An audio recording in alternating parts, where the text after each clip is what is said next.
Yo, bro, how's it, man? Yeah, I'm good, man. How's it on your I'm side? good, my brother. I'm good, Mr. Ghost. That's what they call you. Welcome back, everyone. Let's have a chat. A quick chat about the hypocrisy of these so-called fake woke Pan-Africanists who always come to criticize South Africa because apparently we don't have a real name. You'll hear them online. South Africa is a direction. It's not a name. It's Yeah. a direction. Obviously, it's a direction. The south of Africa, man. But how many other countries in Africa have African names? How many other countries, man? For example, they'll tell you that Ethiopia has never been colonized, right? It's the only country in Africa that has never been colonized. But the next thing, when you look at the name, Ethiopia itself, it's a Greek name, which means burnt faces. Ethiops, burnt faces. You've never been colonized and then you have a Greek name. You have to think deeply about that. But not just Ethiopia, man. Nigeria. The place is literally called Niggerland, the land of niggers. Nigeria. It's Nigeria, Baba. It's Latin. And there's Niger. There's Niger River, there's Niger. It's all the same thing. Nigger, which means black. It's an insult, actually. It's been used as an insult, yes, but etymologically, the word nigger itself comes from an old Indo-European word, nik, which means nighttime, like nach in Afrikaans. Niger. Nig, yes. Yeah. But it's not an African name. I mean, I hear a lot of people saying South Africa doesn't have an African name. Nigeria doesn't have an African name. Even Africa is Even not our Africa. name as well. Dude, the Romans, they took a name of a province in northern Africa, Ifriqiya. I mean, the word itself, etymologically, the word, we can prove it's an African word because afar means like wapara, to cover something, yabo. Because it's covered in vegetation, it's covered in sand in the north there. So apara or afara. But we never named this place Africa.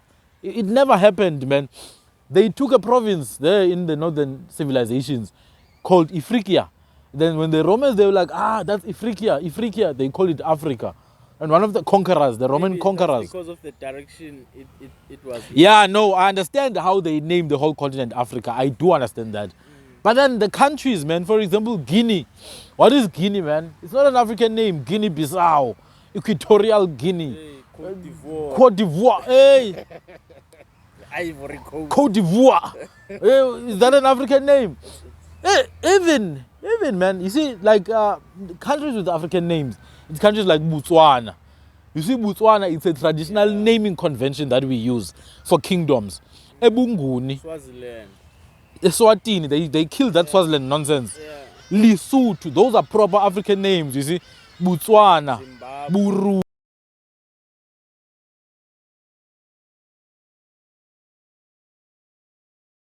That's the proper name of Uganda. In Luganda, it's actually Buganda.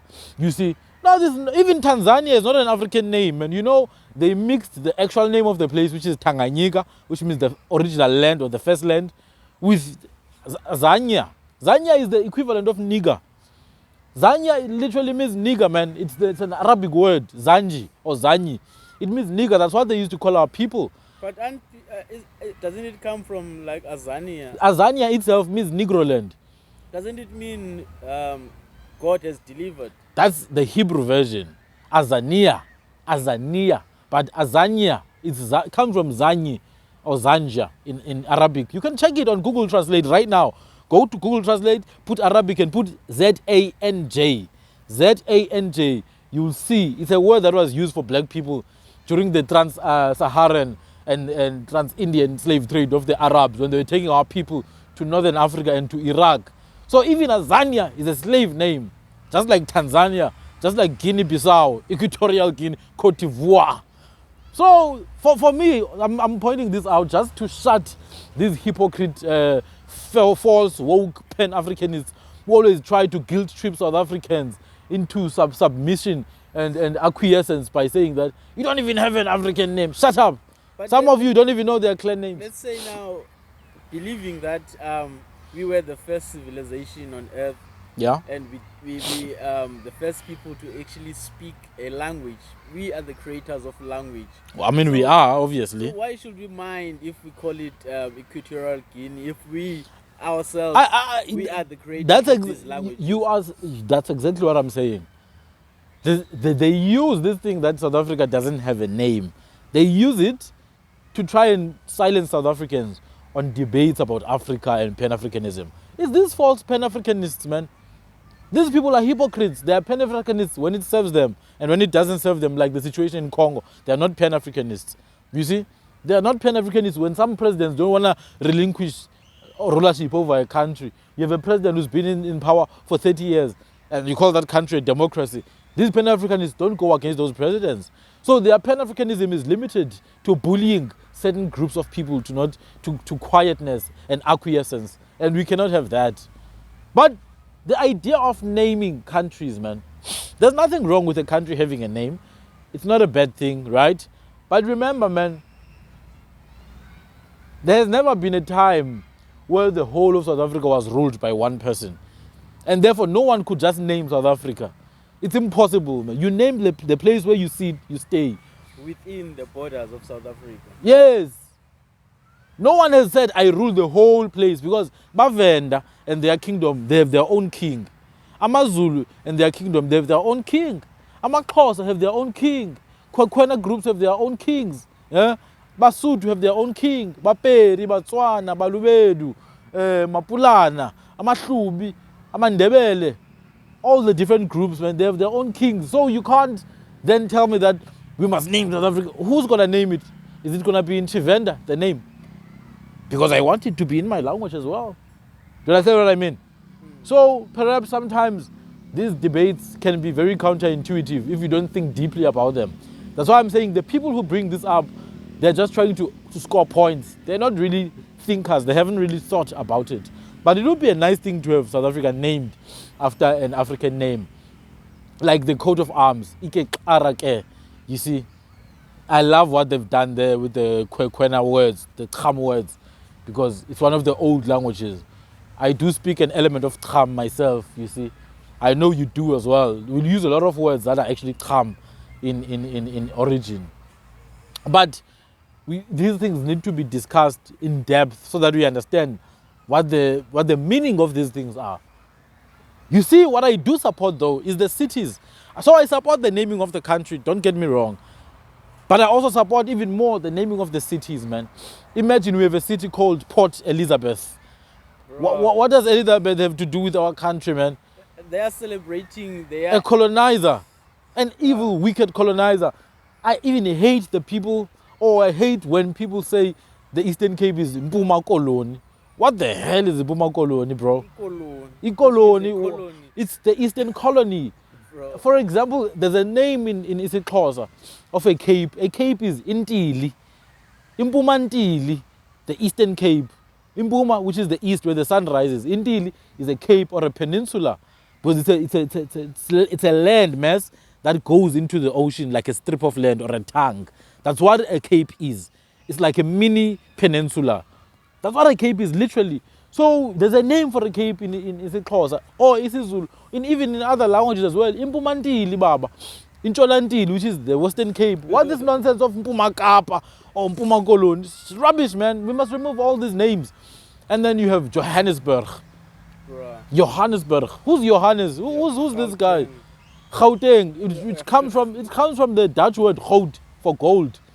Yeah, it comes from the Dutch word goud, for gold, man. Pretoria. What the hell, bro? Why are we? And then KwaMashu. I think they named it after Marshall.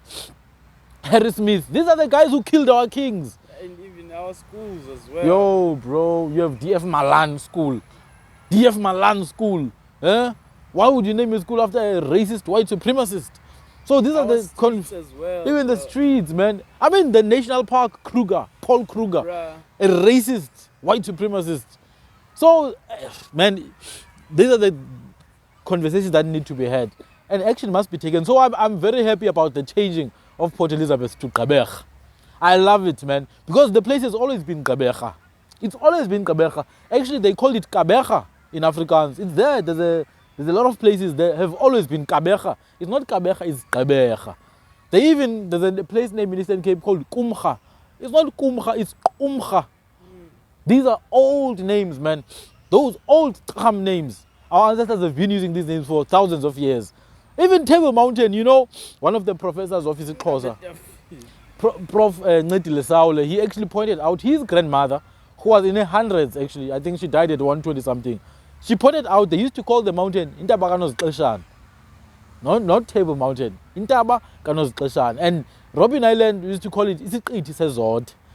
You see, so these are names of places. We should be enforcing this amongst many other things that we should be doing actually. I think we are very accommodating as South Africans. Like we don't want other groups of nations to struggle with our words, Dude, with our language. If you go to Germany, you think they will accommodate you there in Germany. A hospital in Germany is a Krankenhaus. You must say it, Krankenhaus. You see? And it's even the Dutch, man, when they came here, they forced us to learn Afrikaans. What is the name of that place? There's a coffee shop there. There's a very strange name. Kuke Makranga, man. What the hell is that? Kuke Makranga. Do you understand?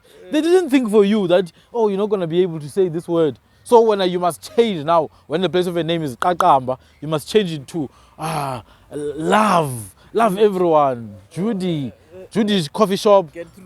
Gertrude. What rubbish is that? Slave Cynthia. Names, man. Cynthia. Oh my goodness. Portia, Cynthia, Samuel. It's wrong, man. And you know what? It's such a shame that the average non-indigenous South African, which means you're Asian, you're English, you're Dutch, you're German, you're French South Africans, they can't even speak one native language, man. They can't, it makes it so hard for them to live in this country. You go to some places like a public place, like in a nice garden in Kirstenbosch, you see these white people, they're uncomfortable because they can't even hear when we talk. They can't hear what we're saying. They're scared. Oh, they're planning on killing us. And we can hear everything. We can hear everything that they're saying, man. So we enjoy this country. For every white person to learn a South African language, their life would be so much better, their quality of life. Because then they would realize that, you see, when you learn a language, man, when you learn a language, you don't only learn the language, but you learn the culture as well. For example, we speak English. We know English culture, man. We live English culture. We've even adopted some of English culture. Same thing with other countries that speak French. They've adopted French culture, French dance styles. We even have something called English breakfast. Bacon and eggs and tomatoes and all that, toast. We even French fries. We adopted these cultures. Why is it so hard for them to adopt ours? Even worse for South African citizens. You should be ashamed of yourself if you're a white South African or a non-black South African and you can't speak at least one. There's a German guy, a student at UCT. This dude came here, spent 4 months, and he speaks proper isiXhosa with a proper accent. I don't usually comment in those videos. I commented and I wrote an entire paragraph commending him and his teacher for such an effort. This guy goes to the CBD, man, in Cape Town. Even goes to Gatsby Land and Parade, the Grand Parade. He goes to those places that sell umngqusho there and mphokoqo. And he orders nice food and people are laughing and smiling with him because he's a German guy, man. He has all the reason to avoid going there, you see. But he's there, he's a young guy and he's had a most pleasant experience. He even speaks with abantu who speak isiZulu. For me, it's funny that when a white guy starts speaking our language, we start praising him and, thinking, oh, this guy is smart. But when we speak their languages, there's no recognition. Actually, when you don't speak it well, they think you're stupid. They actually think you're stupid. But like they don't speak it well. No, he's trying, shame. No, it's true, man. If you don't speak English well, or even Afrikaans, in some instances, they look at you as you're stupid. Why can't you speak English? Look at how they see our politicians. I mean, obviously, our politicians are not the most intelligent people. Like, let's be honest about it. But some of those guys are very smart, man. They've got a thick accent, but they're very smart. Look at Floyd Shivambu, man. Floyd Shivambu has a lot of, very, very strong arguments, especially with economics. He has very strong arguments that he brings forth. He's always been like that, He's a very, very well-refined mind when it comes to arguing economics. But a lot of white people are unable to get through to that message because the accent, that thick Tsonga accent from Limpopo, that thick university parliamentarian accent blocks a lot of white people from hearing what this guy is saying. And then when someone has a nice, so-called nice accent, There's nothing nice about any accent, man. But when someone has a particular accent, oh wow, he's so well spoken. Oh, Musi Maimane, what an intelligent man. Oh, what a smart guy. But then you look at his actions. Imagine They live this a in your great mouth. deal. That's Malusi Gigaba, man. Oh, that's That's my Malusi Gigaba. But it's important, man. It's important for people to start learning other languages. You see, I speak a good deal of other languages myself, even unofficial languages in South Africa. How many languages do you think we have in this country, man? They say officially we have 12. Including sign language, no? Because there's 11 and then 12 including sign language. But then I can assure you that there's at least plus minus 40 languages in this country. At least 40, you see. And I've done it, I've put it upon myself to go and find out what these languages are. I can name a few. I can name 3 Kwe languages. There's Kwedam, there's Kwemana, there's Kwekwegwab, which are the so-called Khoisan languages, which is, there's no such a thing as Khoisan to begin with. And then within those ones, within the Nguni, so-called Nguni languages, there's a lot of languages called Tekela. You have isiHlubi, isiMpondo, isiBhaca, isiPhuthi, you see? And then if you go deep into it, even Abatembu, they had their own dialect. And Amampondom is their own dialect. If you go deep, like back enough. Obviously, a lot of them died because what the apartheid government did was to force people to speak one language. Eastern Cape is Xhosa, KZN is Zulu. But then if you go to KZN, you realize that the people of AmaKwaCele, they have their own dialect, isiCele, and it sounds like it's Swati. You see, even today, if you go to KZN, you look at AmaCele, the Cele people, they have their own language. If you go to the Dlamini people of Ntlangweni, they have their own language. It's called isiHlangwana or isiZansi. And then there's another language in KZN called isiLala.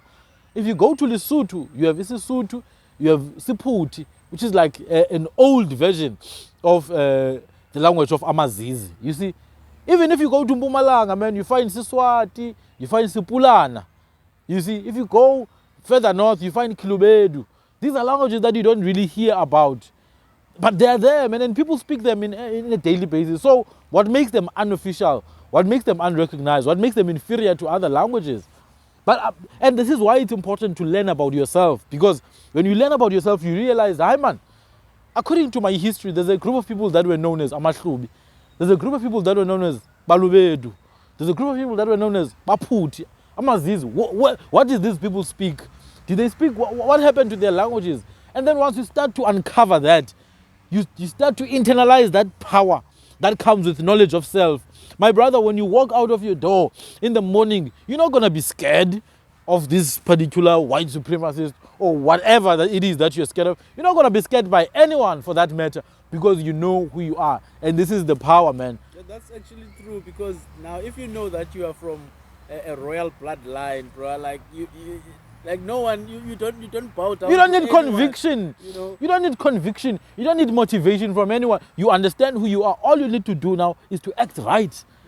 I think one thing that made these languages to be neglected might be because they were a very small group, you know, as compared to the ones that they recognized. And then there's also control and power, because imagine trying to control 40 languages. Like that's a lot of languages to try and control. I think it's more probably that, man, than anything else.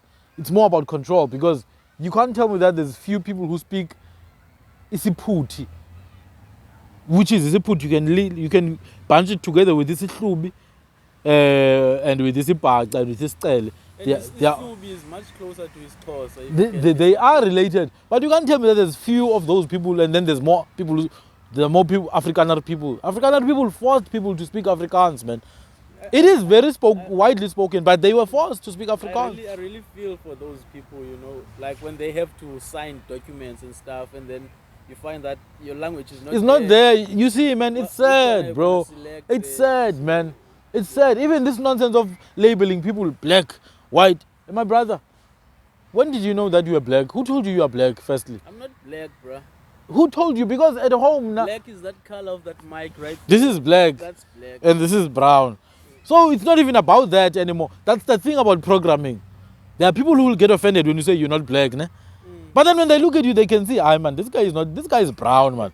But then they'll get angry because the programming is so deep inside of them. They can't think beyond that cognitive dissonance. So I think it's more about control, man. You bunch everything together. You call these ones black, white, colored. Even that nonsense of colored. My brother, I'm sorry, man. Some of those people are Malaysians, man. Some of them are from the Philippines and from Indonesia, and you call them colored. I think What's wrong with these people? That colored thing only applies here in South Africa. It- Because yeah. if you go to America, if you colored, that means You're black. Yeah, I mean, there are colored people you can see. This one. Yeah. This is a black guy. Yo. A lot of them, actually. They were even way darker than me. I'm like, and then you are colored, my brother. But it's South Africa, man. And then you see black people like, hey, you are black. Ish. Are you sure, Baba? Hey. I saw one comment. The guy was like, "I, ungumlungu wena," to this lady. This lady's like, "No, I'm black, man. I'm not mlungu, but you can see I mara." But I understand, man. I understand the context of South Africa based on our history, you see. But we have to, break down these things, man. We have to remove them because they are limiting people. People even think, they think based on race. There was a study that came out from UJ, I think early this year. Business Tech, I think they released it. This study, it looked at people's perception of their social status relative to their race. Do you know that a lot of people think higher of themselves than they actually are in terms of classes in this country? White and colored and Indian and Chinese people in South Africa, if you ask them on average, do you think you are working class, middle class, or upper middle, or you are rich, or you are 1%? They'll usually overestimate themselves based on race. It's a study. This is not my opinion. It's a study, and I will link the thing on the description below. And it shows how the legacy of apartheid still persists. Because a lot of black people, they downplay their social status. So even if a black person is in the upper middle class bracket, they'll usually put themselves lower. And what these academics suggested as the explanation is that a lot of black people try to distance themselves from the organ of oppression, which is this capitalist system. So even if you're a multimillionaire, a lot of black people will try to diminish that so that they don't necessarily identify with the oppressive system. Whereas the other groups will try to be as closer to whiteness as they possibly can be. And we know that's how whiteness operates and white supremacy operates. Or maybe we can say it's because as closer you get to whiteness, you get programmed to be superior than other races. To think you are. Yeah. Absolutely. That's why I'm saying it's the legacy of colonialism. You are programmed to be inferior to other races. Yeah. I mean, in India, man, you can see it. Not in India, in Asia, actually. You see it, man, whether it's in the Philippines or it's in Malaysia or it's in India. The Dhaka Indians, the Dhaka Malaysians, the Dhaka Filipinos. And Man. Australians. And I don't. You see those ones? They're not just dark. They're black. Those are black people. Those are aboriginals. It's their land, but they have absolutely nothing in the country, man. See, the darker you are in India, man, the more undesirable you are perceived to be. It's so sad, man. You're not even looked upon as marriage material. It's crazy, my brother, how these people discriminate based on the hue of a person's skin. But there's reasons for that, which we'll get into them in another video. But back to this thing of language and naming countries, man. I think it is important for a country to represent, or at least, show the demographics of the people in that country. We shouldn't be having a city called East London in South Africa, man. Why do we have East London in South Africa? How is that even a possibility? East London. There's no London here. So those things, man, East London, Durban. Durban was a colonizer, but we still have a name called Durban. So it's the kind of things that need to be uprooted. Peace.